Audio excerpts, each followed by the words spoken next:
Bonsoir à toutes et à tous. Merci d'être là.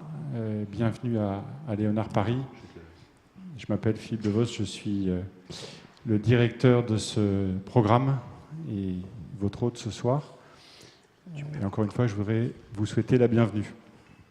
Nous sommes à la 4e des 25 conférences du programme Building Beyond. Hier, on était sur construire et habiter l'extrême. Aujourd'hui, on est sur habiter autrement. Je ne sais pas s'il y a un lien dans la séquence entre ces deux événements. On se posait la question tout à l'heure de savoir si habiter autrement, ce n'était pas tout simplement mettre des matelas et des fat boys un peu partout ici pour que ceux qui y travaillent puissent y rester, parce qu'ils ont envie souvent le soir. Mais le sujet est évidemment beaucoup plus sérieux que ça, beaucoup plus profond. Et c'est pourquoi j'ai le plaisir de vous présenter Mathieu Lerondeau, qui est notre directeur de la communication et des communautés, qui a énormément œuvré à la quantité et à la qualité de tous les événements de ce festival et qui va avoir le plaisir d'animer le débat de ce soir. Mathieu, c'est à toi. Merci. Bonjour à toutes et bonjour à tous. Donc, et je prie de nous excuser ceux qui sont arrivés juste à l'heure, retarder un petit peu le départ, pour pouvoir accommoder ceux d'entre nous qui ne sont pour certains pas encore là, qui ont des contraintes de transport. Très heureux donc également de vous accueillir ici à Léonard Paris. Heureux de vous retrouver ici pour le 4e épisode donc, de ce festival. Au cours du verre qu'on va partager après, vous aurez l'heure de me dire comment est-ce que vous êtes arrivés jusqu'à nous. Sachez que cet événement s'inscrit donc dans une sélection et dans une succession de 25 événements qui se donnent pour objectif de faire un peu le tour de manière subjective, disons-le, des différentes façons dont on peut construire la ville de demain. Vous êtes ici chez Léonard, à Léonard Paris, donc, qui est le laboratoire du futur des villes et des infrastructures, qui a été créé tout récemment donc, par Vinci, puisque ce lieu est tout neuf. C'est à la fois un lieu de travail et de coworking pour des innovateurs sur des enjeux urbains et de construction.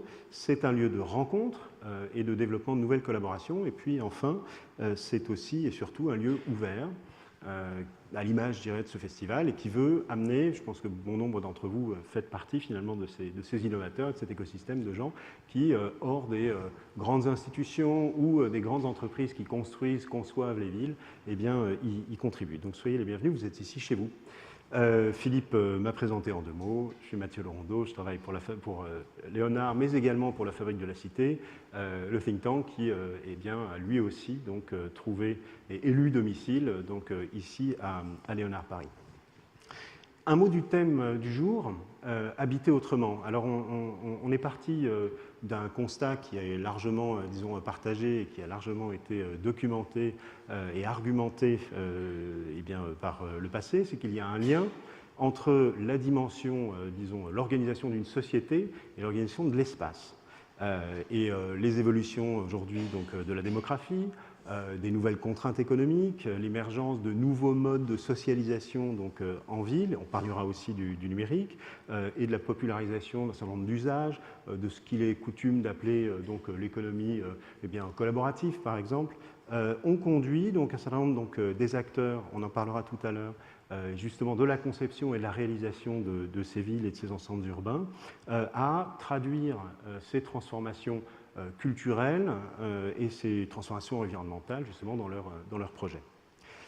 On a beaucoup parlé de coworking, cet espace lui-même y est dédié, et son essor de ce coworking a accompagné les transformations du marché du travail, des usages au travail ou de leurs pratiques. Et aujourd'hui, ce dont on veut parler, ce sont de modes d'habitat émergents.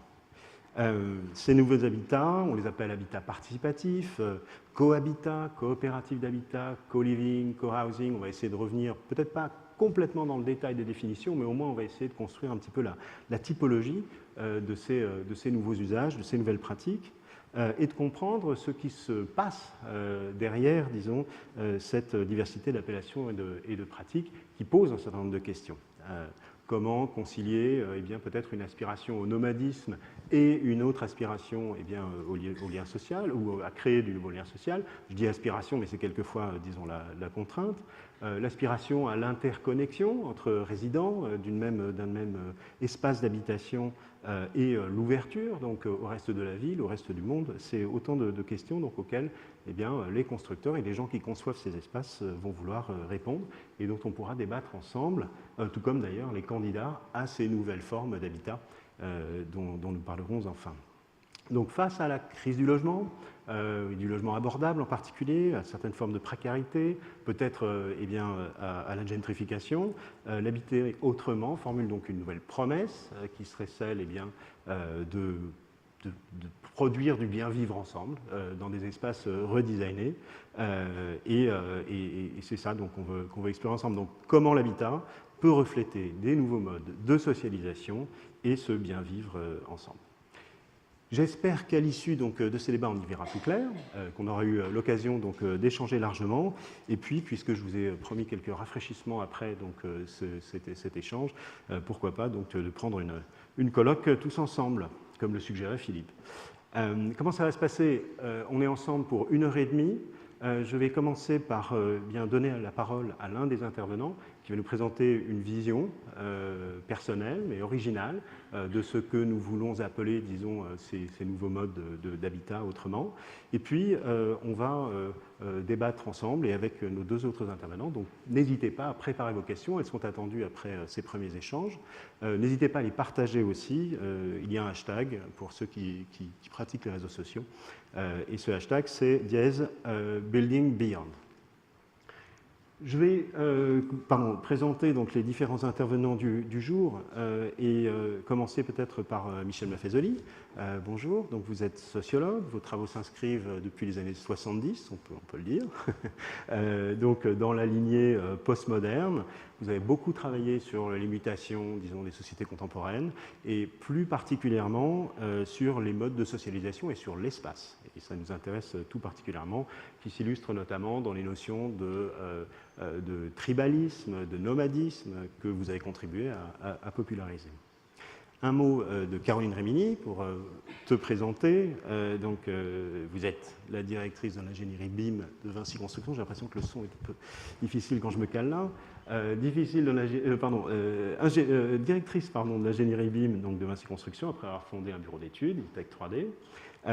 Vous êtes aussi donc, une intrapreneuse de Vinci, donc une entrepreneuse en résidence donc, dans son entreprise et vous portez en particulier le projet Human Buildings qui est consacré justement, qui regarde du côté du co-living et que nous avons porté ici avec Léonard. Et enfin, Éric Cassard, bonjour. Donc Éric Cassard qui est architecte, diplômé des Beaux-Arts et de l'École spéciale des travaux publics, qui a fondé une société, Arc & Space, et qui a ce projet de croiser plusieurs disciplines, donc l'art, la technique, la sociologie, en tout cas s'inspirer de ces différents champs de recherche. J'ai demandé à Éric de présenter un projet, donc cette vision originale, Habiter l'infini, qui nous a semblé illustrer de manière intéressante eh bien, précisément ce que nous voulons débattre aujourd'hui. Donc c'est à toi, Éric. Bonjour à tous. Donc, je vais vous présenter un projet donc, qui s'appelle Habiter l'infini. Habiter l'infini, c'est quoi? C'est un nouveau type d'habitat pour les métropoles. Donc, qui va pas.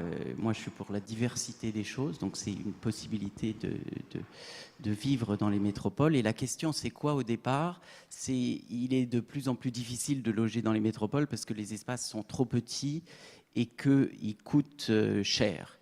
Et alors, comment on fait pour résoudre la question? Eh bien, parallèlement, on voit en même temps qu'on est assez peu chez soi. C'est-à-dire, toute une partie du temps, nos espaces sont vides. Et on voit bien que mathématiquement, si on arrivait à mieux gérer cette couche temps sur la couche espace, on pourrait potentiellement retrouver de l'espace. Et c'est ce qu'on va faire. Donc, habiter l'infini, c'est quoi? C'est grosso modo, on va réduire la sphère intime, ce qu'on pourrait appeler l'appartement, et on va ajouter des espaces qu'on va partager, soit tous ensemble, soit l'un après l'autre. Et tout ça va nous permettre de nous donner l'impression de vivre plutôt dans 1000 mètres carrés que dans 50 ou 100. Alors, comment y a ce petit schéma qui montre deux idées. À votre gauche, vous avez l'habitat tel qu'il est aujourd'hui, avec 3 types d'habitats, les T1, T2, T3, T4, les résidences étudiantes et les résidences seniors. La première chose, c'est qu'on va donc regrouper ces personnes et on va en même temps beaucoup plus diversifier l'habitat, être beaucoup plus spécifique pour une famille monoparentale, pour une famille recomposée. Il ne s'agit pas forcément de mettre des gens dans des cases, mais d'avoir des habitats qui sont plus adaptés à leurs usages. Ça, c'est le premier point. Et le deuxième point, on voit que majoritairement, on passe toujours de notre sphère privée, qui est notre appartement, sur notre palier, on traverse une cage d'escalier, si vous prenez la sémantique de la cage, et on est projeté dans la ville. Et donc on va travailler sur ces espaces-là, en ajouter d'autres. Donc ce sont des espaces de partage, mais tout l'enjeu, ça va être, si l'espace privé est blanc et public est noir, ça va être de travailler sur ces variations de gris, ça va être finalement de créer des sphères de partage, de les organiser et de les gérer grâce à l'outil numérique. Alors, comment on a fait? On a regardé un petit peu tout ce qu'on faisait dans l'habitat. Et puis, j'ai travaillé avec Nicolas Moulin, qui est architecte, qui est là dans la salle, qui était partenaire chez ADPI. Un petit peu comme pour les aéroports, si vous voulez, vous avez des pics de présence. Donc, on a regardé qui faisait quoi, à quel moment. On a fait tout ce travail-là de façon à pouvoir dimensionner notre modèle et dimensionner la taille de ces espaces. Mais grosso modo, là-bas, dans ce type d'habitat, vous vivez, en fait, vous avez un habitat qui est déployé. C'est-à-dire, si c'est une famille, voilà, un enfant, il va aller jouer dans une sphère 2, dans une sphère 3, il va se déployer dans l'espace. J'ai besoin de lire, je vais prendre mon smartphone, je vais regarder, ah bah tiens, je vais plutôt aller sur la terrasse parce qu'elle est plutôt, elle est libre. En fait, j'ai cet outil et je vais adapter la taille de mon espace selon les besoins. Si on prend un autre exemple, si vous avez, plutôt que, par exemple, au lieu de louer ou d'acheter 45 mètres carrés, vous en avez peut-être loué ou acheté que 40, mais les 5 que vous avez, vous allez uniquement les prendre que quand vous les utilisez. Donc ces 5 vont peut-être devenir 20 sur un quart du temps, etc. C'est un petit peu ça l'idée. Et donc, pour gérer tout ça, vous avez au cœur le numérique, qui est une boussole, qui ne vous permet pas de vous repérer dans l'espace, parce que vous connaissez l'espace quand vous y vivez, mais dans l'espace-temps, puisque vous connaissez l'affluence des espaces en temps réel. C'est-à-dire, vous savez si un espace est occupé ou si il est libre, et pour les espaces qui sont partagés tous ensemble, vous connaissez l'affluence de l'espace. Donc, si si je suis au 2e, je veux aller sur une terrasse ou travailler dans une partie commune, je vais connaître cette affluence. Et au cœur, bien sûr, vous avez aussi l'humain, qui est l'e-conciergerie, qui va permettre en fait de faire le lien entre à la fois ce fonctionnement et à la fois il va permettre de vous apporter beaucoup de services. Ce qui veut dire que, grosso modo, dans votre sphère intime, vous avez tout ce dont vous avez besoin. Alors, j'ai donné l'exemple de 45 mètres carrés, mais c'est vraiment un habitat de la diversité qui va mélanger tout type d'habitants. Pourquoi? Parce que une personne âgée n'utilisera pas l'espace au même moment qu'un jeune actif ou qu'une famille.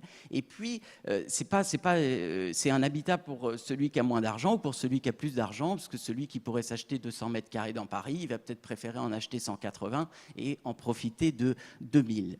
Et donc, vous avez, et si vous voulez, vous allez pouvoir aller relativement loin dans le service.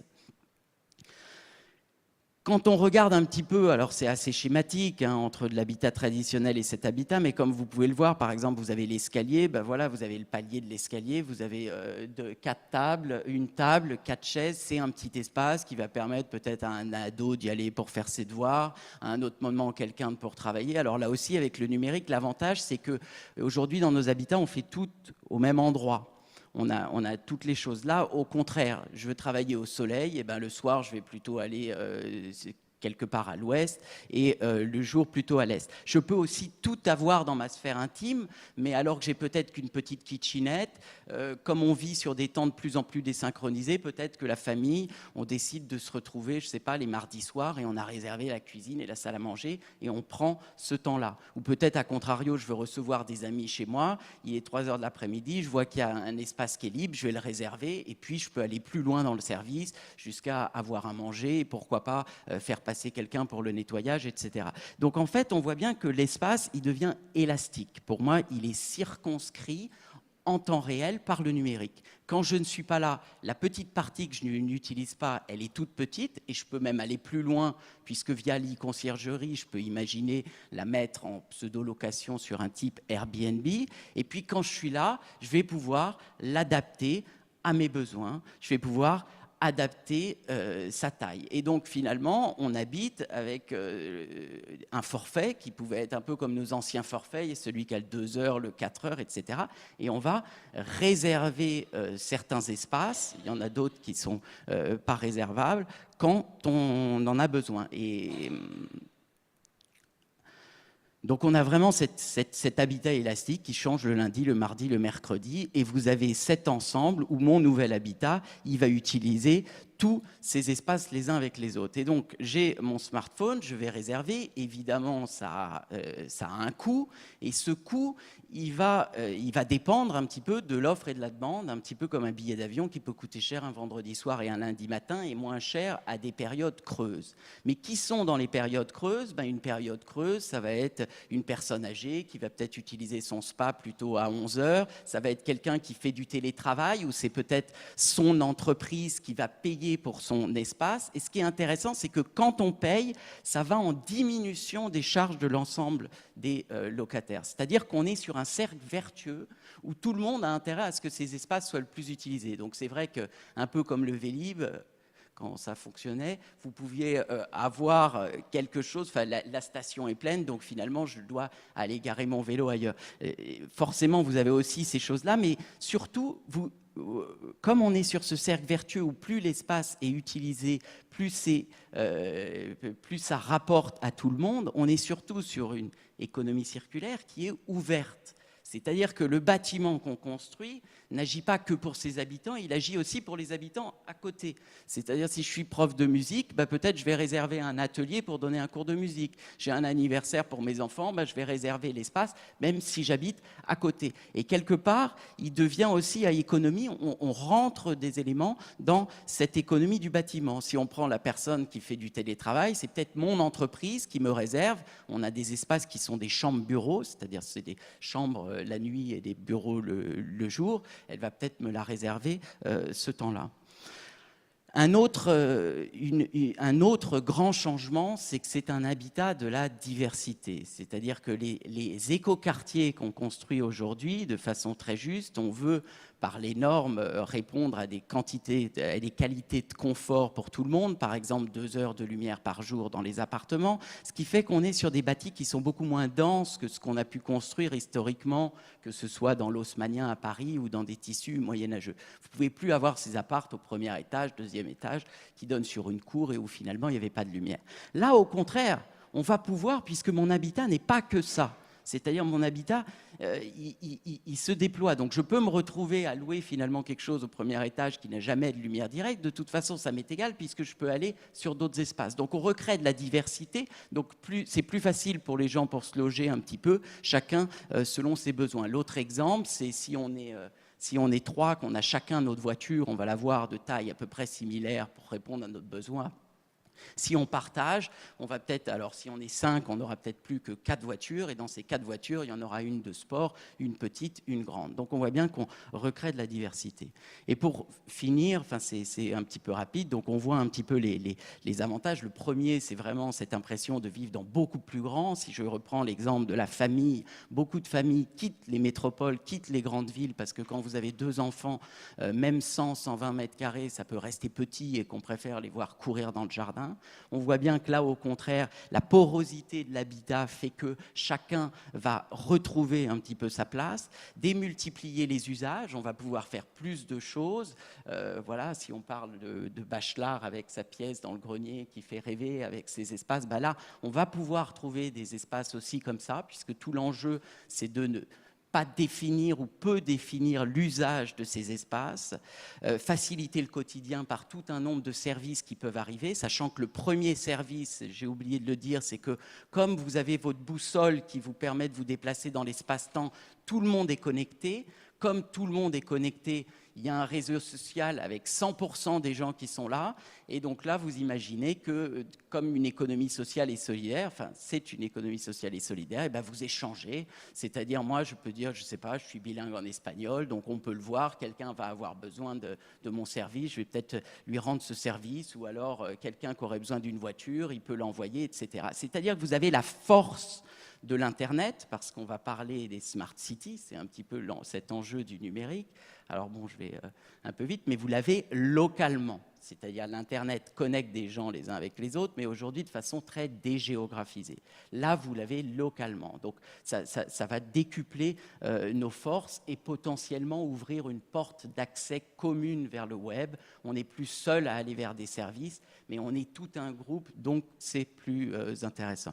Voilà un petit peu les listes. Alors évidemment, on est sur une pensée systémique qui fait que pour connaître l'affluence des espaces en temps réel, vous avez des capteurs, donc on sait combien de personnes il y a dans une pièce, ce qui veut dire que vous traitez aussi des problématiques écologiques, c'est-à-dire s'il n'y a personne dans la pièce, vous n'allez pas la chauffer de la même façon que s'il y a 15 personnes, donc vous adaptez ces dépenses, énergie au bon endroit, au bon moment. Faciliter la flexibilité parce que le modèle est en partie réversible à 90%. Voilà, réduire la distance entre le consommateur et la source, améliorer les relations sociales et puis globalement faire des économies parce que votre habitat, ce ne sont plus des mètres carrés, c'est plus que ça, si vous voulez, ça redonne du pouvoir d'achat. Si vous n'avez plus besoin d'un couple qu'un jeune enfant dans Paris, il veut sortir au cinéma, il paie 50 € de babysitter, etc., etc. Si vous avez votre habitat qui vous permet de mieux se rendre des services les uns avec les autres, finalement, on est tous gagnants et on vit dans plus grand pour moins cher. C'est assez beau cette idée d'un Internet humain, ou en tout cas de la façon dont... Oui, je crois qu'on m'a coupé. Dont infuse finalement l'époque dans ce modèle de bâti, de construit, etc. Je voudrais passer la parole à Michel Maffezoli pour lui demander, vous avez un micro juste derrière vous, et celui-ci, je le réserve à Caroline, pour vous demander ce que finalement cette vision, ce projet, qui est une vision personnelle justement des notions qu'on essaie d'aborder aujourd'hui, comment est-ce qu'il, à la lueur, disons, de vos travaux, de vos recherches, va cocher un certain nombre de cases. Est-ce que vous y retrouvez des tendances que vous avez pu décrire donc, dans vos travaux? Oui, je m'y retrouve, bien sûr. Disons que c'est difficile d'intervenir. Alors que ce que je vais faire, c'est peut-être un peu, j'ai dit tout à l'heure, d'être rêveur. Hein, vous citiez tout à l'heure Bachelard, ça serait plutôt dans ma perspective. Mais disons que je vais dire quelques mots quand même. Mais certainement. Voilà, quelques mots, puis on verra comment ça peut rentrer en contact et comment on peut discuter. Juste par rapport à ce que je viens d'entendre, mon propos, c'est de faire une généalogie. Une évolution, hein, c'est comme ça que ça se présentait, habiter autrement. Si on pense autrement, il faut voir d'où l'on vient et où l'on va. Et en gros, moi, ma thèse aurait été, et en vous écoutant, j'y pensais, une petite expression du 19e siècle, qui était quand même le grand siècle de la modernité. C'était le mur de la vie privée. Alors derrière le mur de la vie privée, des quantités de choses pouvaient se faire. Mais il y avait cet enfermement. Et de mon point de vue, il y a justement ce mur de la vie privée devient de plus en plus poreux. Et donc cette porosité me paraît être une des caractéristiques à bien des égards de la postmodernité. Voilà, hein, c'est un peu en ce sens que je pourrais rebondir sur ce que vous indiquez. Mais pour ce faire, encore une fois, si on veut avoir une pensée prospective, il faut toujours, d'une certaine manière, voir d'où l'on vient. la belle formule, le prophète est celui qui se souvient de l'avenir. Et que donc, d'une certaine manière, on ne peut bien penser l'avenir que si on revient à ses racines. Et de mon point de vue, d'ailleurs, des mots auxquels on ne prête pas attention, je crois que c'est un maître mot pour vous ici, innovation, par exemple, ben, il y a de nouveau que s'il y a de l'in, c'est-à-dire de l'enracinement.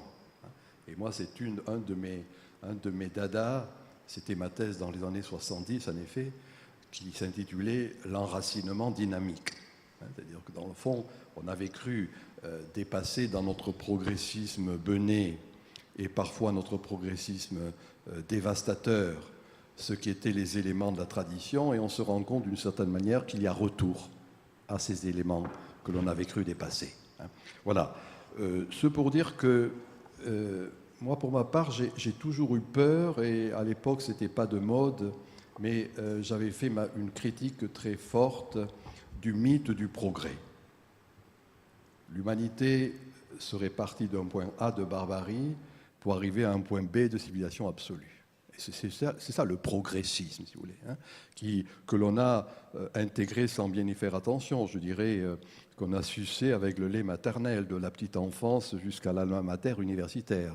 Moi, c'est une question souvent que je pose quand on prend le risque de m'inviter. Je dis, mais qui ici oserait dire qu'il n'est pas un homme ou une femme du progrès?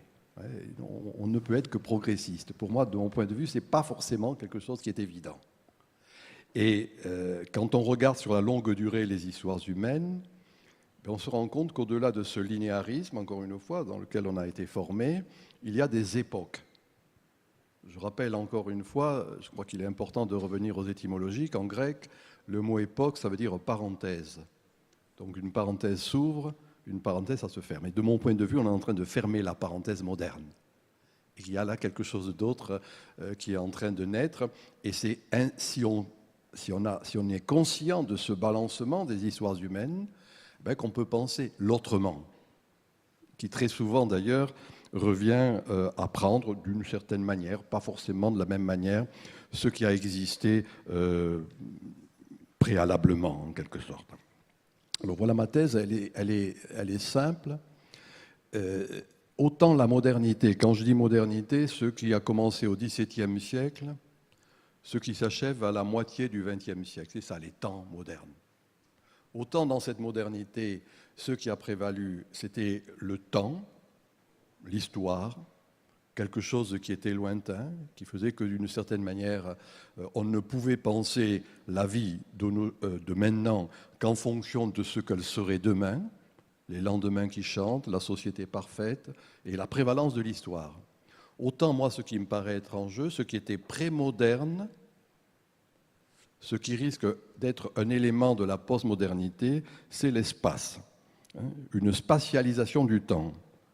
Mon maître Gilbert Durand parlait du temps einsteinisé, c'est-à-dire quand le temps se contracte en espace, en quelque sorte. Et de diverses manières, c'est cette prévalence de l'espace qui va être l'élément important. Alors que, encore une fois, dans notre formation, on pensait toujours en termes d'histoire, en termes de temps, etc. Un peu plus tard, demain, le lointain. Et l'exemple de cette einsteinisation du temps, c'est la Madeleine de Proust. Le narrateur trempe sa Madeleine dans une tasse de tilleul ou de thé, je ne m'en souviens plus, et à ce moment-là, le petit espace de la Madeleine, il se remémore toute son histoire. Et c'est la recherche du temps. Et bien d'une certaine manière, moi, c'est voilà le point central qui va être l'élément important de ce qui est vécu actuellement. Pas forcément pensé, donc vécu. Alors, vous voyez, il faut, je vois que vous voulez m'arrêter, mais il faut que je... Laissez-moi dire 2 ou 3 mots encore. Et puis je vous ramènerai au sujet. 3 mois, puis vous me ramènerez au sujet. Très bien. En disant, dans le fond, il faut savoir ce que l'on quitte pour comprendre là où l'on va. Et donc le diagnostic de la modernité, ben, ça reste, moi, le tripode qui a été, qu'on dit ou qu'on ne dit pas d'ailleurs, c'est l'émergence de l'individu, ce que j'appelais tout à l'heure le mur de la vie privée, quelque chose qui mettait l'accent purement sur la raison, le rationalisme, et quelque chose, dans le fond, qui privilégiait en termes d'ambiance l'utilitarisme. Que l'on en soit ou pas conscient, voilà le tripode moderne. Individualisme, rationalisme, utilitarisme. Après, ça se décline de diverses manières, mais dans le fond, c'est ceux qui étaient au fondement même, et des gens comme Michel Foucault l'ont bien fait ressortir, de toutes les institutions sociales. Moi, il me semble, si vous voulez, qu'il y a... Et donc, ces trois éléments, je le disais il y a un instant, faisaient que ce monde-ci n'était pas important. Puisque ce vers quoi l'on tendait, c'était la perfection lointaine, la cité de Dieu ou la société parfaite. Voilà. Moi, à mon sens, il y a une saturation de cela, même si, à bien des égards, et là, il y a un décalage dont il faudra parler entre la société officielle et la société officieuse. La société officielle continue de rester sur le schéma que je viens d'indiquer. Nos diverses institutions éducatives, politiques, sociales, économiques restent sur ce schéma. La société officieuse, de mon point de vue, elle est ailleurs. Et c'est ça le pronostic que je fais, moi, sur la postmodernité. Ce n'est pas l'individu qui va prévaloir, c'est le nous, c'est la communauté. Ce n'est pas simplement le rationalisme, mais c'est au contraire quelque chose qui va mettre l'accent, je ne sais pas comment dire, sur le sensualisme, l'essence, le corps. Quelque chose qui fait que ce n'est plus simplement la raison qui prévaut, et ce n'est plus, troisième point, ce n'est pas simplement l'utilitarisme, mais le prix des choses sans prix, ce qui, en quelque sorte, une esthétisation de l'existence. Donc, le nous, le sensible et l'esthétisation. Et du coup, on n'est plus dans une conception purement progressiste du monde, mais, et c'est là, pour moi, qu'on peut penser l'autrement. C'est-à-dire qu'on avait comme schéma soit la flèche du temps, soit le cercle. Moi, mon image, c'est la spirale. C'est-à-dire, on voit revenir, quand je disais enracinement dynamique, on voit revenir quelque chose, pas exactement au même niveau. Alors, le paradoxe, et ça rentre en connexion avec ce que vous indiquez, j'ai commencé exactement à 7h02. Je serai tout à fait impartial. Et il est 11. Je regarde ma montre. Vous savez, je ne voudrais pas qu'on vous perde, c'est tout. Non. Et je termine, mais je serai dans les 10 minutes qu'on avait dit. C'est ça, voilà. Donc le paradoxe, moi, qui me paraît intéressant, puisque toute situation en moment naissant est paradoxale, moi, ma définition, elle est simple. C'est synergie de l'archaïque et du développement technologique. Et donc on voit revenir ces choses archaïques que je viens de dire, la communauté, le sensible, l'esthétique et le développement technologique, c'est-à-dire la tribu et Internet pour faire bref. Et je crois que c'est cela qui est en jeu à bien des égards dans la postmodernité, et c'est ce qui peut faire dire que c'est autrement que l'on vit. Mais cet autrement, j'insiste là-dessus, un autrement qui n'est pas simplement une création ex nihilo, à partir de rien, mais qui au contraire se rappelle de ses racines. Et moi, je trouve fascinant de voir comment les nouvelles formes de solidarité, les nouvelles formes de générosité, grâce à Internet, c'est cela, le machin, co-working, co-living, machin, c'est le cum, c'est-à-dire avec, qui sont des vieilles lunes, qui sont justement ce qui existait dans les sociétés traditionnelles. Et voilà le paradoxe qui me fait dire que cet autrement s'enracine très profond, et il faut justement se souvenir de ces racines pour penser l'avenir. Ça va comme ça? Absolument, voilà. C'est parfait. Merci beaucoup. Si je vous faisais un signe tout à l'heure, c'est parce que vous avez semé beaucoup de petits cailloux dans votre intervention, mais je ne voudrais pas qu'on en perde le fil. Et je veux donner une chance aussi à Caroline, elle, de livrer un autre témoignage.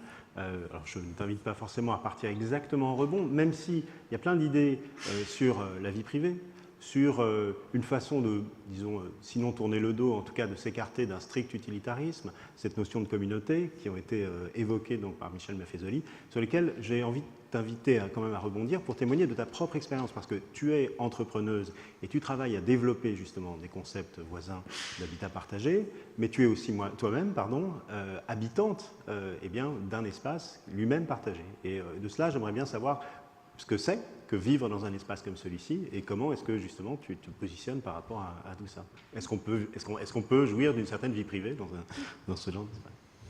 Donc oui, je vais enlever mon masque d'entrepreneuse ou de directrice de bureau d'études Vinci. Donc c'est assez rare dans les interventions qu'on me demande, c'est atypique. Pour livrer un peu plus mon expérience personnelle. Donc depuis novembre dernier, j'habite dans un espace de co-living que j'ai conçu et construit. Donc c'est l'équivalent de 5 appartements et on est une petite dizaine avec des profils très différents. Donc entre le concept que j'en avais avec mon conjoint il y a un peu plus d'1 an et le réel, autant dire qu'il y a un écart important. Donc c'est aussi cette expérience-là qui est intéressante. Donc je vais avant de rentrer dans le détail de cette expérience, je vais rebondir sur vos discours à tous les deux qui qui m'ont pas mal interpellée. La notion de temporalité, moi je peux dire très clairement que ça a disrupté cette expérience, ma temporalité. En réalité, cette expérience du co-living, je l'avais pas mal cadrée, je l'avais cadrée dans le temps, je l'avais cadrée physiquement. Les espaces, je les avais bien pensés, donc je suis dans la construction, donc j'avais phasé l'usage des différents lieux. Je m'étais dit, tel locataire va occuper tel espace, etc. Autant dire que toutes mes projections ont été disruptées. Donc, je pense qu'environ chaque 2 mois, je recompose avec cette expérience. Donc, la temporalité, elle a complètement changé avec le nous. Et en fait, vous parlez d'enracinement dynamique, mais moi, je vis plus l'interactif que le dynamique, mais du coup, ça renvoie au nous. J'allais vivre avec mon conjoint cette expérience et finalement, on la vit à 10. Donc, c'est un peu étrange. C'était pas forcément le projet, puisqu'on a quand même des murs assez poreux, mais des murs quand même qui sont les 5 appartements, même s'il y a des espaces collectifs. Donc, en gros, aujourd'hui, on est situé à Pantin. C'était un choix, un terreau très propice, puisque finalement, plus qu'une ville dynamique, finalement, en très peu de temps, on a des associations, on a différentes activités événementielles qui nous ont été apportées et qui sont en lien avec nous. On ne se ressent pas du tout une communauté. En réalité, on n'est ni plus ni moins que des résidents d'un lieu, un lieu qui est ouvert et qui accueille, en fonction des envies des uns et des autres, d'autres invités. Dans les profils, on a une harpiste, un architecte, 2 cuistots de Big Mama, et puis on a 2 compositeurs de musique. Et finalement, mon salon de 45 mètres carrés devient l'atelier de la harpiste quand je vais travailler la journée. Et puis,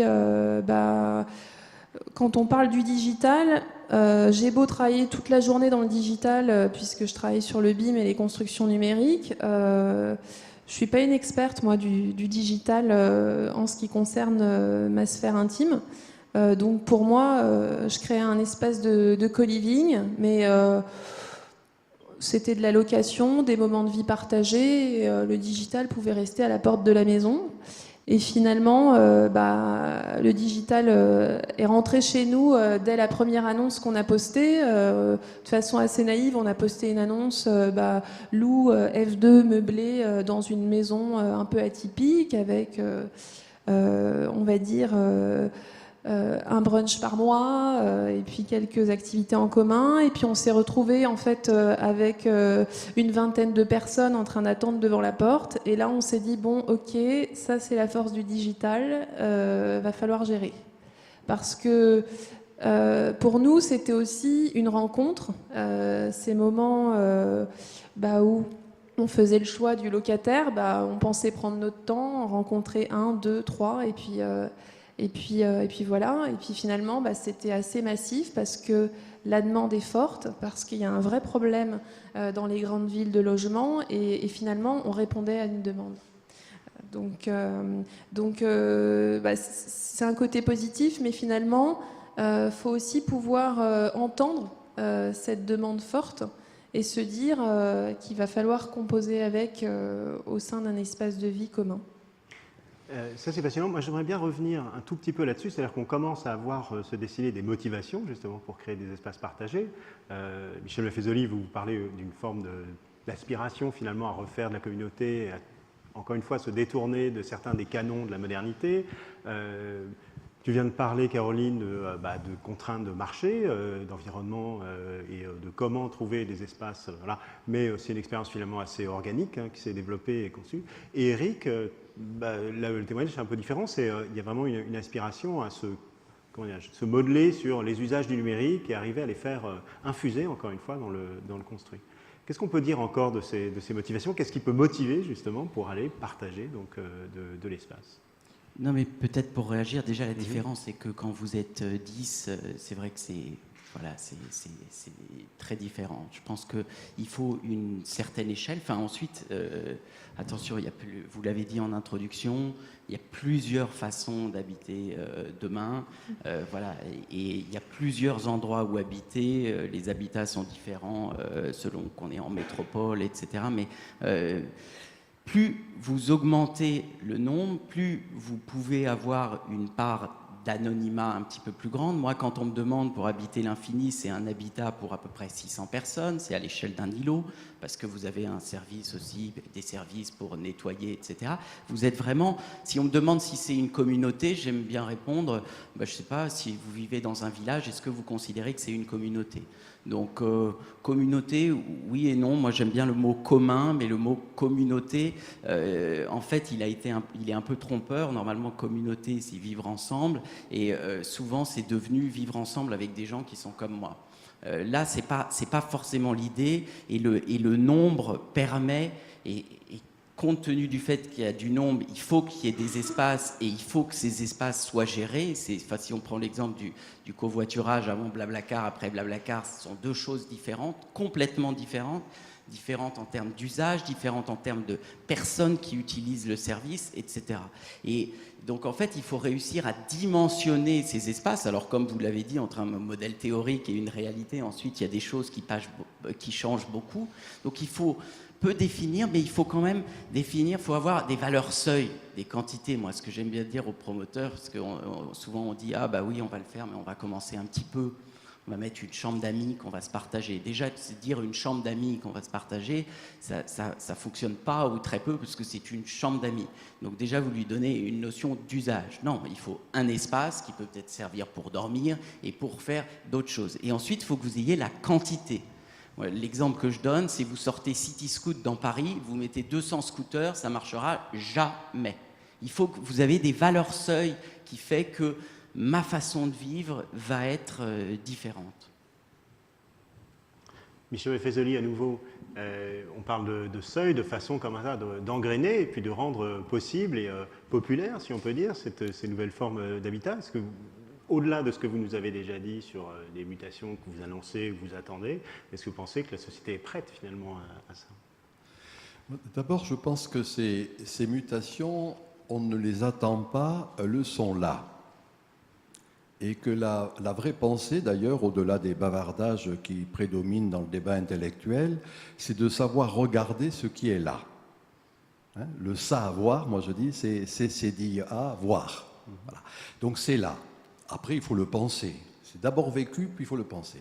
Vous disiez tout à l'heure, cher ami, motivation. Moi, je pense que ce n'est pas un problème de motivation qui renvoie encore à cette catégorie individualiste. On est un individu. Moi, je pense qu'il y a un climat. Un des grands philosophes espagnols qui s'appelle Ortega y Gasset montrait qu'on était tributaire d'un climat. Il disait impératif atmosphérique. Et il y a un impératif atmosphérique qui fait que, d'une certaine manière, actuellement, il y a toute une série d'attitudes qui sont alternatives, qui sont vécues. Alors, cet impératif atmosphérique, pour moi, c'est vrai que les mots nous piègent d'une certaine manière. Moi, à l'époque, j'avais écrit un livre qui s'appelait « Le temps des tribus ». C'était pour provoquer. Mais je ne suis plus très d'accord avec ce terme, même s'il est galvaudé, même si je l'avais déposé, je serais riche actuellement. Il est utilisé de diverses manières. Le mot communauté aussi ne me plaît plus forcément. Disons tout simplement qu'on est en train de passer de l'ère du je à l'ère du nous. Et c'est ce nous qui est là. Alors ce nous, voilà, il peut prendre des formes diverses, multiples, etc. Et il se trouve que ce nous est conforté par l'espace. Moi je dis, le lieu fait lien. Mais alors on est un peu piégé parce que ce n'est pas forcément la communauté dans le sens dont on parle de la communauté, ce n'est pas la tribu telle que les ethnologues parlent de la tribu, etc. Mais restons sur ce terme très simple, le nous. Et curieusement, cette espèce de pulsion, moi je dirais pas une motivation, mais une pulsion qui fait qu'on a envie d'être en contact avec l'autre. Vous voyez, dans le glissement des histoires humaines, l'histoire de l'art montre qu'il y a des grandes périodes qui sont classiques. Le mot qu'utilisent les historiens de l'art pour dire cela, c'est une conception qui est optique, mise à distance de l'autre. C'est le classicisme. Quand prédomine le baroque, Ils disent c'est au contraire une conception haptique avec un H, c'est-à-dire le tactile, avoir envie de toucher de l'autre. Eh bien voilà, moi, mon hypothèse c'est que dans ce balancement, il y a eu cette mise à distance de l'autre, c'est la modernité, c'est l'individu, c'est le mur de la vie privée. Hein. La formule cartésienne, je vais vous la dire quand même. Cogito ergo sum in arcem meum. Je pense donc je suis dans la forteresse de mon esprit. Forteresse. Eh bien, cela est en train de cesser et il y a une espèce de pulsion qui fait qu'on a toujours envie d'être avec l'autre, pour le meilleur et pour le pire. Voilà le nous. Merci. Moi, je voulais juste réagir parce que ce nous, je suis d'accord avec ce que vous évoquez, mais ce nous est plus complexe parce que c'est un nous multiple. C'est-à-dire, on n'est pas soi-même dans une tribu ou dans une communauté, on est dans une multiplicité de communautés. On le voit bien, on va avoir des amis, et on est aussi dans une multiplicité de lieux qui vont être physiques et qui vont être virtuels. Je vais avoir un groupe d'amis parce que je les ai trouvés sur Internet avec lesquels je partage certaines choses, etc., etc. Donc en fait, on est dans une multiplicité de tribus et donc finalement le jeu reste quand même parfois un petit peu là. Alors ensuite, l'enjeu, puisque là on parle de l'habitat, c'est de trouver le nous dans l'habité physique, quoi, dans le lieu physique. Mais c'est pareil quand on parle espace et espace-temps. Il faut juste que je réagisse à ça quand même, parce que, excusez-moi, justement c'est ce que j'ai dit en parlant d'attributs. J'ai dit, en citant Rimbaud, « je est un autre ». Et qu'à l'opposé de la tribu traditionnelle, on va virevolter d'une série de tribus. Je suis maintenant un professeur bon chic, bon genre avec la vêture ad hoc, et ce soir, avec une autre vêture, j'irai traîner dans les boîtes malfamées de la ville. C'est ça, vous voyez, c'est-à-dire je est un autre. Non pas une identité, mais des identifications multiples. Et le nous, c'est cela. Michel, vous nous donnerez vos adresses tout à l'heure. En attendant, j'aimerais redonner la parole à Caroline, parce qu'on a parlé finalement quand même d'une forme de transition, si on veut bien croire que, eh bien, on se déplace et on va créer de nouvelles formes d'habitat. Ce sur quoi vous travaillez aujourd'hui, c'est à mettre sur pied, pour un grand opérateur, puisqu'il s'agit de Vinci, donc, eh bien, de nouveaux concepts et de nouveaux types d'aménagements et de propositions immobilières, disons. Et ce que je voulais savoir, c'est est-ce qu'il y a une question de seuil? Est-ce qu'il y a une masse critique au-delà de laquelle ce genre d'offres se populariseront? Est-ce que c'est la réalisation finalement qu'on attend autre chose de l'endroit où on habite? Quel est le défi finalement? Et peut-être aussi quelle est la proposition que vous avancez? Donc, il y a plein de questions dans ta question. Alors oui, effectivement, le projet Human Buildings que je porte via Léonard est le fait pour le groupe Vinci de se positionner sur le co-living. Donc pour moi, c'est clairement stratégique à deux points de vue, social et financier, très clairement.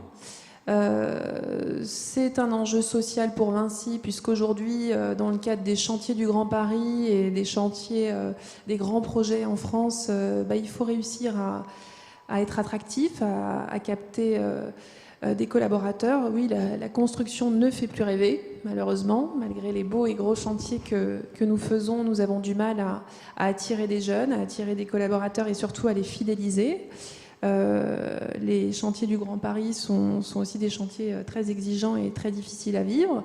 Et du coup, pour un groupe comme Vinci, numéro 1 mondial de la construction, qu'attendons-nous pour loger nos collaborateurs? Voilà, c'est vraiment la question qui m'animait en lançant ce projet. En même temps, vous disiez tout à l'heure, c'est déjà là. Effectivement, pour moi, je le vivais à l'intérieur, c'était déjà là, l'envie était déjà là de vivre autrement, et je me disais, je ne dois pas être la seule. Je ne dois pas être la seule. Dans les villes, dans les métropoles françaises, nous sommes nombreux à avoir des difficultés à nous loger, et en même temps, on a envie de plus d'espace. On a envie de plus d'espace, mais pas tout le temps. On a envie du nous pas tout le temps. Comment une entreprise telle que le groupe Vinci peut aider à créer ce nouveau produit de logement, puisque finalement, ce n'est ni plus ni moins, même s'il y a plusieurs usages et expériences, qu'un nouveau produit. On peut aussi le voir comme ça. Donc du coup, Vinci qui a des pôles logement, qui produit, qui construit, qui conçoit, qui fait de la promotion et qui exploite des logements, donc des résidences seniors, des résidences étudiantes. Qu'attend Vinci pour créer ce nouveau produit qui me semble juste le produit de demain. Un fonds, donc The Collective, vient de lever 500 millions d'euros pour 700 logements à Londres avec des fonds singapouriens.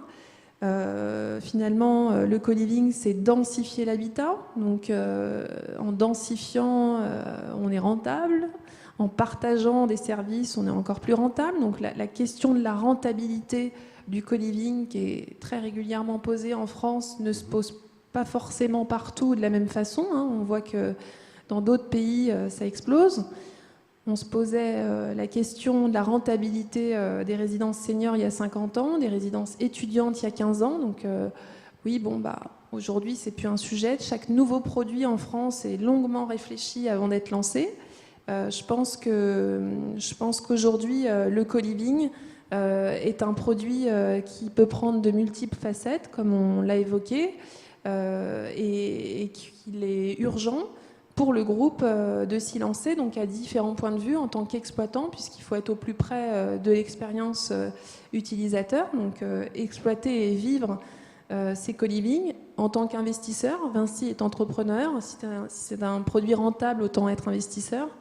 Et enfin, en tant que concepteur-constructeur, parce que l'idée, c'est aussi une politique RH nouvelle, faire en sorte que ces collaborateurs puissent participer à la construction de leur propre logement. Donc le Human Building, c'est aussi participer au logement des collaborateurs Vinci et des collaborateurs de grands groupes, de façon temporaire ou permanente. Oui, Eric, avant que je ne te relance sur une question. Oui, je veux bien juste réagir sur cette idée. Enfin, je pense qu'il y a vraiment un nouveau modèle qui doit être pensé au niveau des promoteurs et au niveau de la façon de concevoir, parce que je pense que le logement n'est pas un produit. Déjà, moi, je passe du logement à habitat, c'est-à-dire c'est habité, c'est plus uniquement... et en fait, tous les ratios changent. Je discutais une fois, même pour une place de parking, on me disait la place de parking est trop chère par rapport à la place de parking, mais peut-être qu'il faut la payer un petit peu plus cher et que cette place de parking, elle permette de mettre 2 voitures parce qu'elle est mieux utilisée dans le temps. Et ça doit être plus pensé. Mais ça veut dire que dans l'industrie du bâtiment, un autre souci, c'est que c'est un petit peu une valeur refuge et donc il y a peu de risques qui sont pris. Alors que vous avez un Uber qui perd de l'argent depuis des années et des années. Je ne dis pas du tout qu'il faut faire la même chose, mais qu'à un moment, il faut tester. Et comme toute nouvelle chose qu'on teste, on n'a pas tout de suite la rentabilité qui arrive clairement là. Si vous avez aussi, quand on voit aujourd'hui les promoteurs, voilà, dans un bilan, il faut mettre, par exemple, au rez-de-chaussée, j'ai besoin d'un café, donc je vais prendre un café de telle marque parce que je sais qu'il va me rapporter tant, etc. Et du coup, on perd le petit café qui pouvait arriver là, qui était peut-être associatif. C'est-à-dire, il faut recréer des espaces libres, se laisser le temps de voir comment on se les approprie, et on va voir qu'ils sont rentables parce que, vous l'avez dit, on voit bien, il y a beaucoup de gens qui louent via Airbnb parce que potentiellement, finalement, vous utilisez plus l'espace. Si on prend 40 mètres carrés dans Paris à 1 000 €, c'est 33 € jour, c'est 2 € de l'heure. Enfin, on voit bien 2 € pour 40 mètres carrés, et ça va être encore plus grand si on va ailleurs. On voit bien que mathématiquement, c'est rentable. Sauf qu'il faut se laisser le temps. Donc, il faut accepter que cette économie, qu'on ne changera pas le système en ayant quelque chose de rentable tout de suite. Voilà, il faut se laisser le temps. La vie se met en place dans une architecture qui est un peu nouvelle. Des choses qu'on n'avait pas prévues se passent, d'autres. Alors, il faut imaginer la réversibilité des systèmes. Et la force, c'est que le bâtiment, vous tentez une expérimentation comme ça dans Paris ou à l'échelle du Grand Paris. Je veux dire, l'investisseur, il a acheté son foncier, il l'a acheté près d'une station de métro. Donc, ça ne perdra jamais potentiellement de valeur. Il faut comprendre que le risque, finalement, est très faible. Très limité. Donc, pour rebondir, moi, je pense qu'effectivement, les deux sont possibles, à savoir laisser des espaces de création, d'expérimentation et avoir une rentabilité, comme vous le disiez, quasi immédiate, soit sur l'investissement et autres.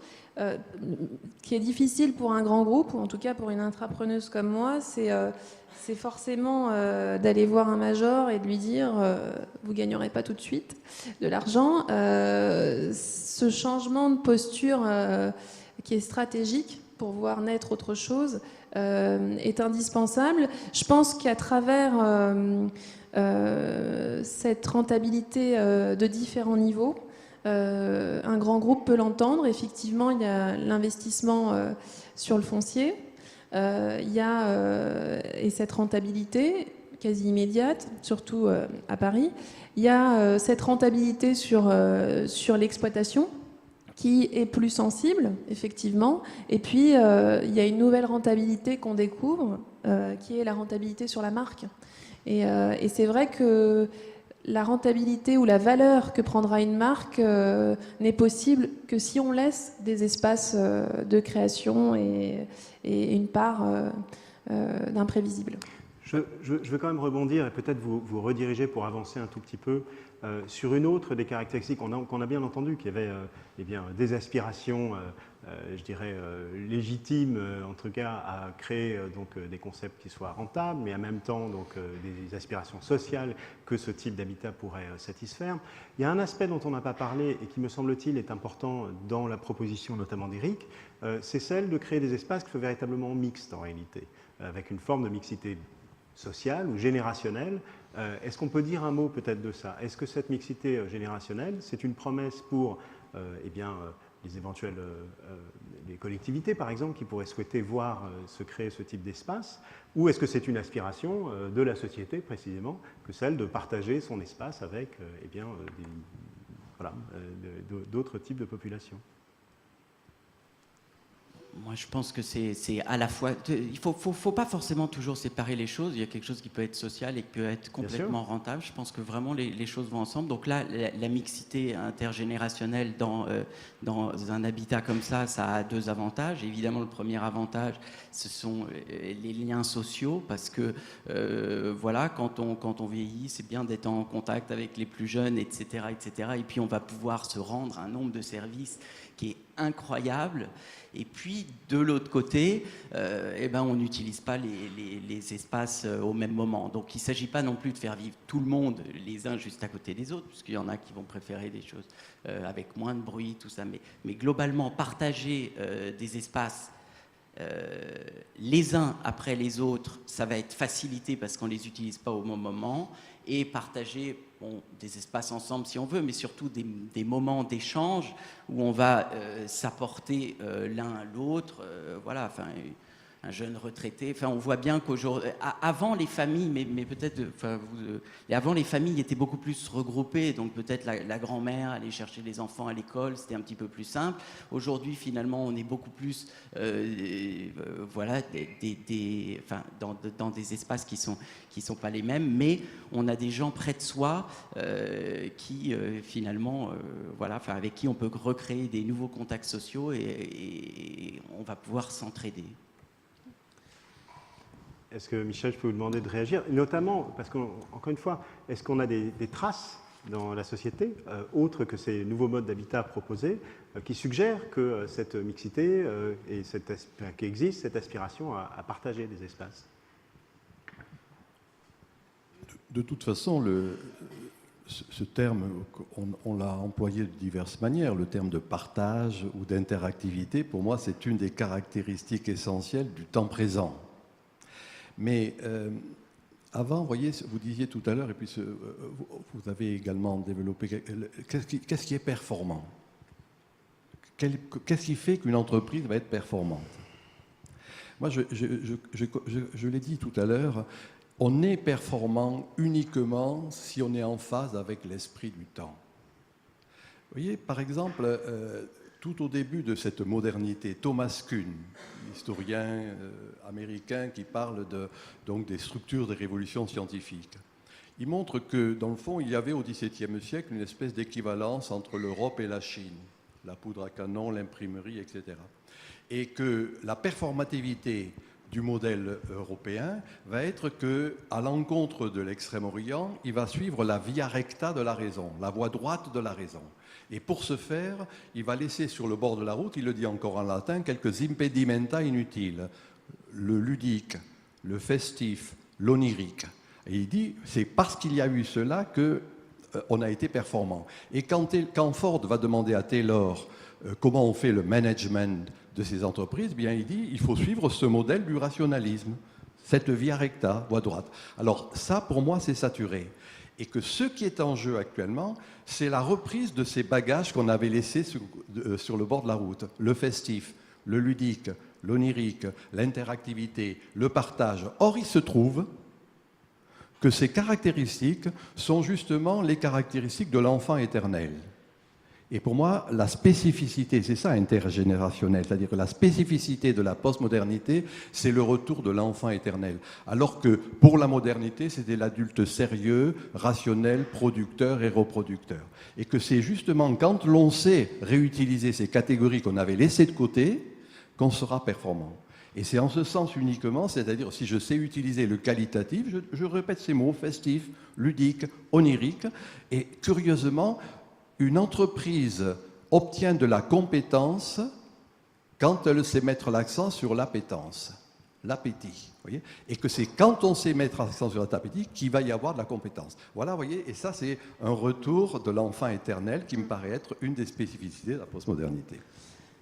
C'est intéressant, mais ce que vous décrivez, c'est encore une tension entre un peu, justement, l'imprévisibilité, des espaces indéterminés, des endroits où on peut rêver, qu'on peut s'approprier, etc.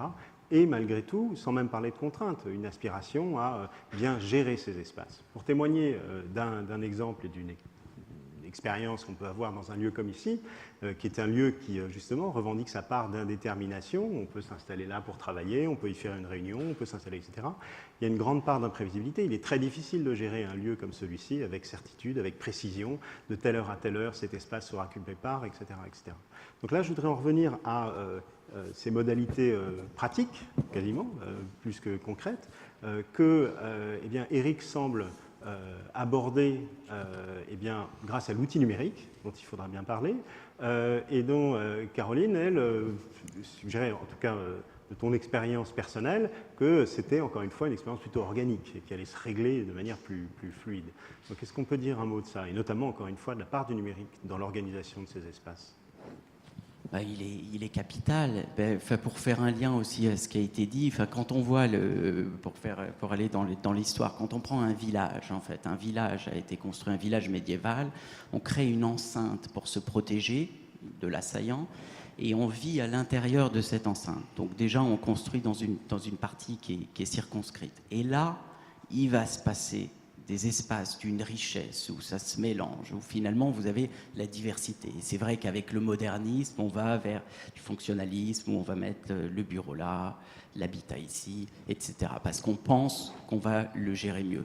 Mais le numérique devient une clé. Vous parlez de cet espace ici, je ne sais pas si vous avez eu... Enfin non, je pense que non, vous n'avez pas de vision en temps réel du nombre de personnes, etc. Ce qu'il y a, c'est juste un outil qui va vraiment... Ensuite, il faut le mettre en place, il faut l'éprouver, etc. Mais qui vous permet de voir mieux, en fait. C'est vraiment une couche supplémentaire. Pareil, quand on parlait d'espace et de temps, pour moi, le numérique sont comme des dimensions complémentaires, des possibilités de connecter des espaces avec des espaces avec des individus, et de gérer tout ça. Donc, c'est un apprentissage, mais là, pour le coup, le numérique est vraiment une grande clé. Et elle peut changer, comme j'ai donné l'exemple du covoiturage, pour moi c'est la même chose, ça peut changer complètement. Si vous ne l'avez pas, c'est compliqué, hein. Même vous à 10, je ne sais pas comment vous faites, si chacun doit noter sur un planning, etc. Alors que si vous avez un outil numérique qui est bien fait, c'est pour ça aussi que d'un point de vue économique, vraiment c'est l'aval qui va revenir, c'est-à-dire aujourd'hui on construit des bâtiments et puis ils sont finis, maintenant ils vont être sur une durée de temps de durée de vie, et ça c'est positif parce que ça veut dire qu'on va passer déjà sur un coût global d'un point de vue économique, et ça veut dire qu'en fait la gestion de ces espaces les rend plus efficients et permet à chacun de mieux les utiliser. Là, de façon très pratique, si c'était la demande, l'outil numérique nous permet donc effectivement une vision des espaces en temps réel et même, on va dire, la monétisation de ces espaces. On parle d'habitat à énergie positive. Donc nous, on est clairement dans une logique d'habitat à économie positive, donc c'est-à-dire un habitat qui finance plus que le crédit et qui va jusqu'à diminuer les loyers de ses occupants. On a autorisé chacun des locataires à faire du Airbnb comme bon leur semble. Donc ça génère d'autres revenus qui nous permettent de nous payer une palette de services dont on profite tous. Donc pour revenir au numérique, clairement sans le numérique ce n'était pas possible. Voilà, on aurait pu avoir un ensemble de résidents, effectivement.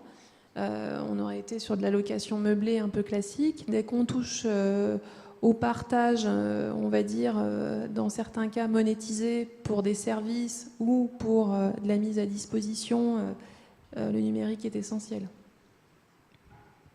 Merci. Michel, je vous demande peut-être de réagir sur ce point, ou alors peut-être pour une dernière réflexion avant de passer la parole à la salle. J'ai deux images qui me viennent. On a beaucoup parlé de la façon dont se conçoit la communauté. Il y a une image que j'ai qui est le reportage de Vincent Cronenthal qui avait été paru il y a quelques années, dans lequel il avait photographié vide de tout habitant les grands ensembles donc, de la région parisienne, qui sont très emblématiques d'une époque, et d'une époque où eh bien, on conçoit quand même malgré tout une époque très politique et qui conçoit eh bien, la communauté sous la forme justement de ces grands ensembles. Est-ce qu'il est significatif justement qu'on revienne aujourd'hui à des formes d'habitat beaucoup plus modulaires, centrées précisément sur des usages qui peuvent être mesurés en numérique, etc. Est-ce que ça vous parle quoi? Et... Je veux dire un mot sur le numérique quand même. Oui, bien sûr. Il ne faut pas oublier que justement, et cela a été dit par quelques bons esprits, tout au début de la modernité, la technologie avait désenchanté le monde. Et actuellement, nous assistons à une technomagie, si je puis dire. C'est-à-dire que c'est cette technologie qui réenchante le monde. Et c'est ça le numérique. Dans une époque qui ressemblait à la nôtre, c'était le 3e, 4e siècle de notre histoire, ce qu'on appelait la décadence romaine. À ce moment-là, il y avait des cultes à mystère. Et dans le fond, la religion chrétienne n'allait pas triompher, c'était d'autres religions qui allaient triompher. Mithra, Orphée. Or, il se trouve que cette religion chrétienne va sécréter un dogme qui s'appelle le dogme de la communion des saints. C'est-à-dire que telle petite église de Milan est unie en esprit avec celle de Lugdunum, de Lutèce, de Narbonne, etc. Et c'est ce qui va faire le triomphe, en quelque sorte, de la civilisation chrétienne. Eh bien, moi, je pense, dans le cadre actuel de ce que j'appelais le réenchantement du monde, Internet, c'est la communion des saints postmoderne. C'est-à-dire que, très précisément, il y a cette connexion qui va s'établir de ces petites tribus pour des goûts sexuels, musicaux, religieux, sportifs, etc. Et c'est en ce sens que le numérique est en train de réenchanter le monde. Et très précisément, l'exemple que vous nous donniez en est pour moi une illustration. C'est-à-dire que vous avez dit, c'est parce qu'il y a eu, c'est grâce à ce fait-là que vous avez se développé. Et c'est ce qui fait que quelque chose sera rentable. Moi, j'aime pas le mot, mais en tout cas, sera performant ou sera en performativité avec l'époque. Mais c'est vrai qu'on parle du numérique comme un outil clé assez enchanteur. C'est vrai que la clé, elle ouvre aussi beaucoup de portes. Il y a aussi la part de risque, qui est quand même sous-estimée de façon générale dans notre culture et notre société vis-à-vis de cet outil enchanteur. Et c'est vrai que je pense que dans ces nouveaux modes d'habitat, l'outil numérique devra être aussi longuement réfléchi en termes de fonctionnalité. Oui, peut-être pour faire une petite parabole, si on prend, enfin souvent on dit il faut savoir ce que veulent les gens exactement, etc., etc. Quand on prend un exemple comme l'iPhone, il est sorti, tout le monde avait des téléphones qui étaient de plus en plus petits, et d'un seul coup il y en a un autre qui arrive, qui est complètement différent, qui va donner et c'est lui qui va véritablement donner... Avant l'iPhone, on se demandait comment on irait sur Internet via un téléphone. Et finalement, il ouvre un nombre de possibles qui est incroyable. Donc je pense que des choses comme ça peuvent se passer dans le bâtiment. Mais il faut se donner les moyens à ce que cet outil soit un vrai outil et qu'il y ait une vraie rupture je parle pour ces types d'habitats, là encore, hein, moi je défends l'idée de la diversité, et vous l'avez montré pour faire le lien avec les images des grands ensembles que j'ai revus. Il y avait quand même un petit peu plus, enfin c'est ce que c'est, mais il y avait quand même un petit peu plus de diversité. Renaudie à Ivry avec ses triangles, etc. Il y avait plus de diversité dans l'habitat qu'il y en a aujourd'hui. Alors, ces grands ensembles, il faut toujours continuer à construire la ville dans la ville. On peut retoucher certaines choses. C'est vrai que si on regarde l'image, bon, il y a l'image, mais il faut toujours se méfier. Hein. L'architecture, c'est pas de l'image. L'architecture, c'est vivre dans des espaces. C'est pas les regarder. Et donc, c'est la vie qui est intéressante. Et c'est vrai que pour faire le lien, ben, on est quand même sur des cellules individuelles à côté de cellules individuelles pour la plupart, mais voilà, on peut imaginer les retoucher de façon à créer des espaces plus communs, recréer de la densité à l'intérieur, puisqu'on a aussi ces espaces qui sont sur des lieux complètement vides. Voilà, la densité, la ville, l'habiter. Pourquoi on aime vivre à Paris? Parce qu'on a tous ces services, toute cette diversité. Moi, je vis pas loin des grands boulevards. Vous avez une école, vous avez des touristes, vous avez des gens qui travaillent, vous avez des gens qui habitent. Enfin, vous avez une diversité folle dans ce quartier. À chaque fois que je vais ailleurs, je reviens, je fais ah oui. Et en fait, ben voilà, il y a du monde et tout ça crée quelque chose de très rentable aussi. Merci. On termine sur la rentabilité. Je veux vous remercier donc, de vos différentes prises de parole. Je ne sais pas si on arrivera à complètement lisser et à vous proposer une colloque, mais en attendant, je voudrais qu'on propose à la salle, on va reprendre un micro, de poser d'éventuelles questions qui nous aideraient à aller plus loin ou à repréciser certaines de vos propositions. Bonsoir, déjà merci pour vos témoignages. Moi, souvent, ce qui m'a interpellée, justement, quand on parle de généalogie par rapport au co-living ou à l'habitat mutualisé, c'est que ça m'a toujours fait penser en fait à la familistère de Guise, qui du coup finalement est un modèle assez ancien puisque ça date du 19e siècle et qui a souvent été critiqué justement parce que perçu comme une prison. Enfin bref, ça a souvent été, on va dire, vu aussi de manière négative. Et du coup, je voulais avoir votre avis sur quels sont les autres exemples justement dans le passé auxquels on pourrait en fait se référer, auxquels on pourrait justement avoir ce regard rétrospectif en se disant bah, ça on peut conserver ou ça au contraire il faudrait en fait faire évoluer, actualiser et avoir justement cette on va dire archaïque dynamique. Si vous avez d'autres exemples à donner. Merci. À vous. Oh ben, oui, le familistère, mais le familistère est quelque chose de positif, hein, qui a très bien marché. C'est vrai qu'il a été critiqué, notamment parce que par les religieux, puisqu'il a créé, il y avait eu une école commune, il y avait des économas, il y avait une piscine. C'est quelque chose d'assez fantastique. La question, c'est pourquoi il n'a pas duré. Pourquoi il n'a pas duré? Principalement avec l'arrivée de la voiture individuelle qui a fait que les gens sont partis vivre partout à côté. Ensuite, les autres exemples, vous avez le Narcofine à Moscou qui a inspiré la Cité radieuse. Vous avez des exemples en Suède avec des habitats un petit peu partagés. Vous en avez en Suisse, vous en avez au Japon. Alors là, on avance un petit peu dans le temps, mais c'est vrai qu'autrement, si on remonte, c'est cette idée du familistère. Enfin, en tout cas, l'idée n'est pas nouvelle, c'est juste qu'il y a ce nouvel outil qui peut vraiment être un déclencheur ou un facilitateur de cette vie ensemble, étant entendu aussi quand même que il faut prendre en compte des tas de paramètres. Quand on le voit avec le familistère, il n'y a jamais eu de problème avec la police. Alors on était sur des sociétés qui étaient peut-être un petit peu plus patriarcales aussi, mais quand même globalement ça marchait très bien. Nous, pour avoir travaillé sur la boussole, pour moi, ce qui était très important, c'était de comment je me déconnecte, parce que c'est sympa de vivre tous ensemble, mais voilà, il y a des moments aussi où on a envie d'être tranquille. C'est comment on réussit à dire ça. Les autres questions que ça peut poser, c'est comment on s'approprie ces espaces. Je m'approprie différemment un espace si je le réserve pour 2 heures, un jour ou un mois que si c'est l'habitat. Enfin voilà, ça pose des tas de questions, mais pour faire un lien aussi avec la Madeleine de Proust, voilà, il y a peut-être des couches de mémoire, c'est-à-dire à un moment se passe quelque chose à un endroit, donc vous avez un affect qui se crée sur un espace et qui le colore d'une certaine façon. Il faut quand même se souvenir que dans les sociétés traditionnelles, il y avait, je ne sais pas comment on peut appeler cela, un familialisme, quelque chose qui était une famille élargie. Et ce n'est qu'au début du XIXe siècle, le Code napoléonien, qui va appeler famille la conjugalité, un homme, une femme, 2, 3 enfants.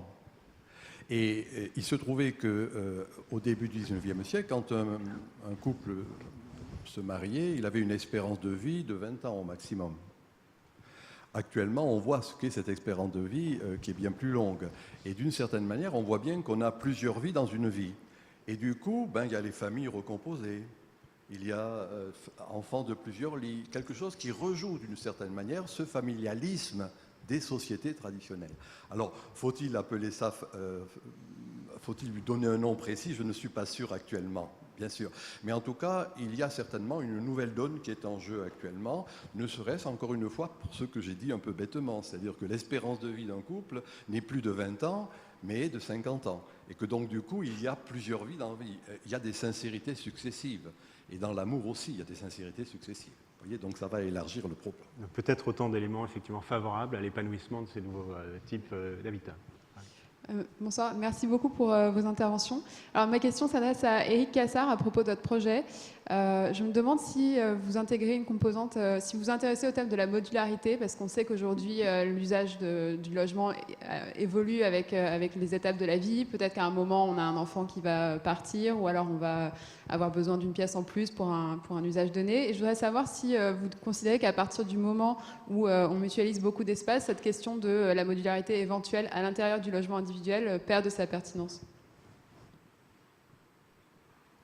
Non, elle perd pas de sa pertinence, même si là aussi, le fait de pouvoir réserver des espaces sur des temps courts qui peuvent être aussi des temps longs, c'est-à-dire vraiment je peux réserver une chambre bureau pour 1 heure, 1 jour, mais 1 mois, 1 an, c'est-à-dire qu'il faut vraiment pouvoir rendre possible quelque chose comme ça. Alors c'est des moments un petit peu temporaires parce qu'elle n'est pas forcément juste à côté de l'autre élément de votre autre espace, votre autre sphère intime.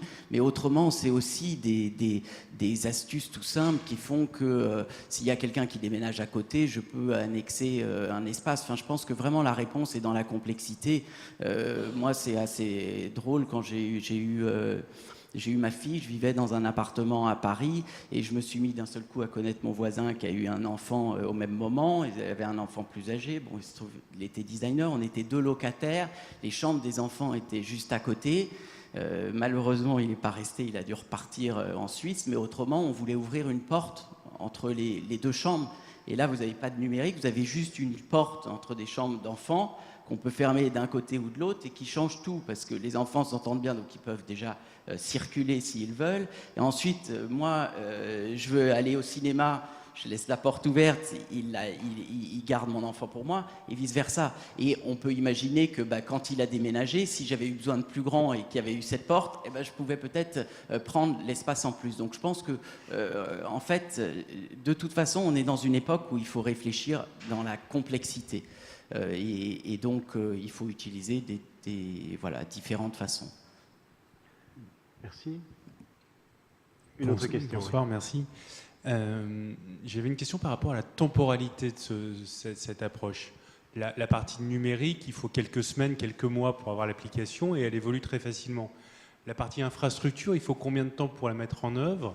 Et la partie sociologique, combien de temps on va mettre d'un point de vue société à évoluer vers ces modèles?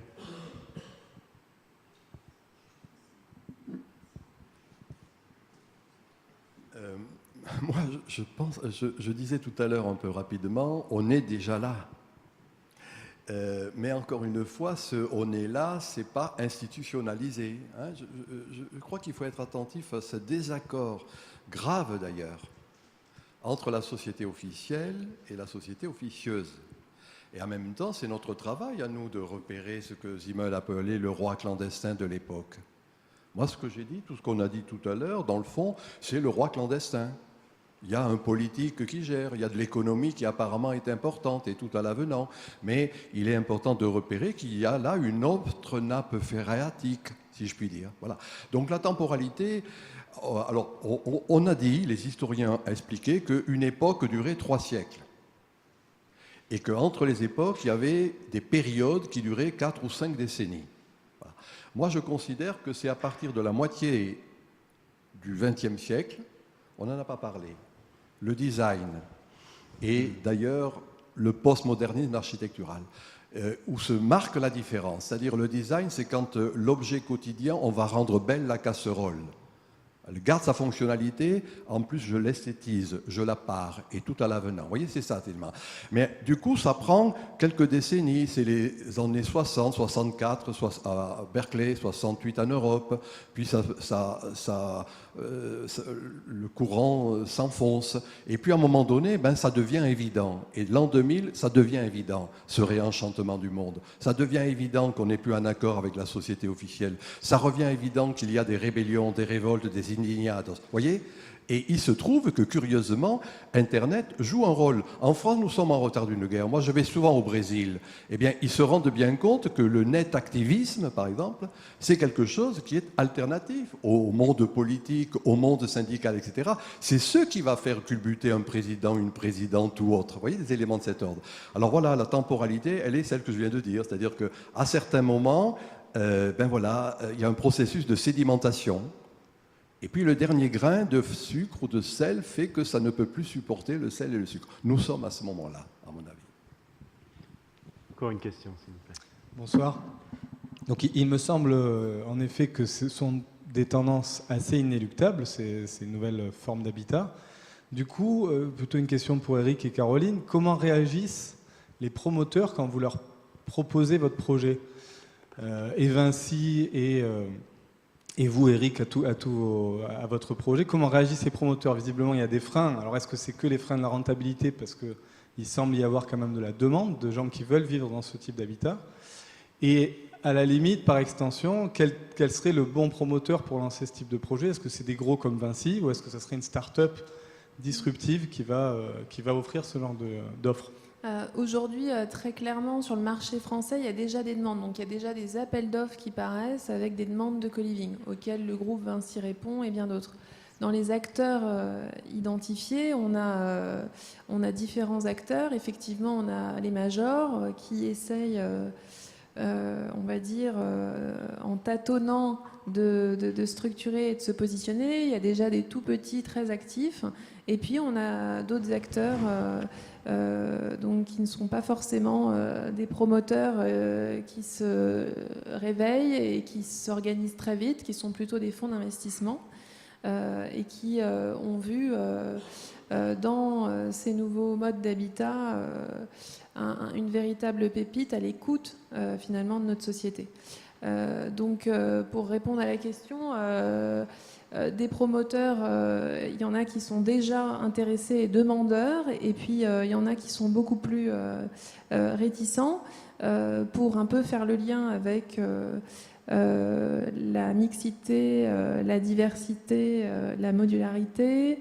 Je pense que notamment dans le cadre du Grand Paris, c'est un sujet extrêmement important. Ces fameuses banlieues qu'on va innerver en transport, qu'en est-il du foncier, que ce soit des friches, des tiers-lieux, mais aussi du foncier de logement?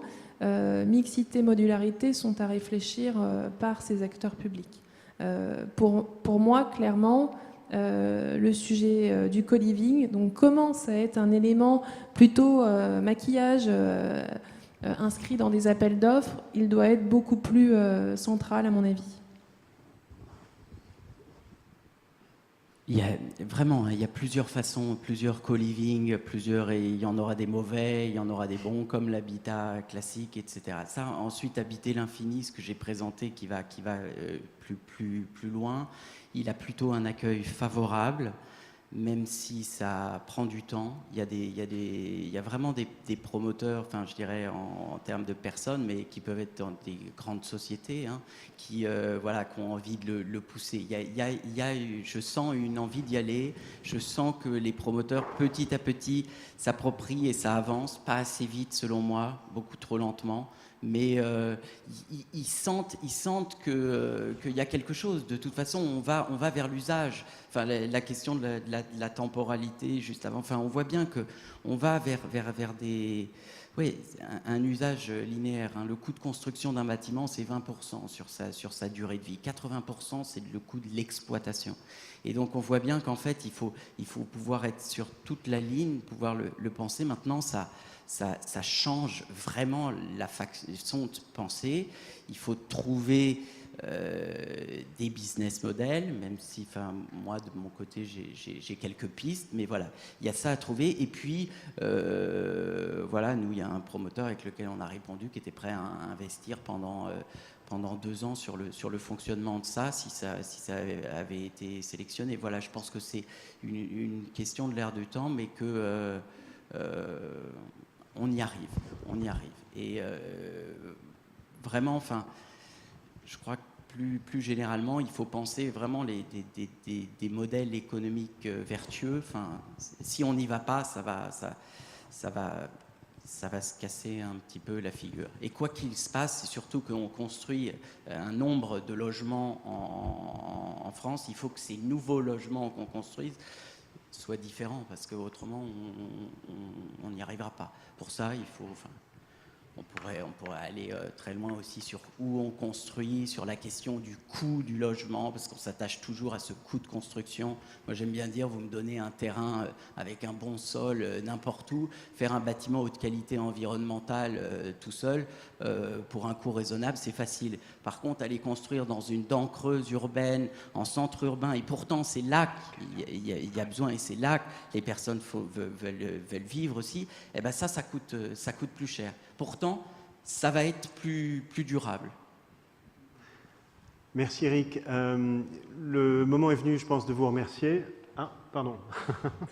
Écoutez, je vous propose qu'on continue les échanges donc, autour de la parce que je vous ai promis un rafraîchissement avant qu'il ne soit trop tard. Merci à tous. Donc, merci à Caroline, merci à Eric, merci à Michel.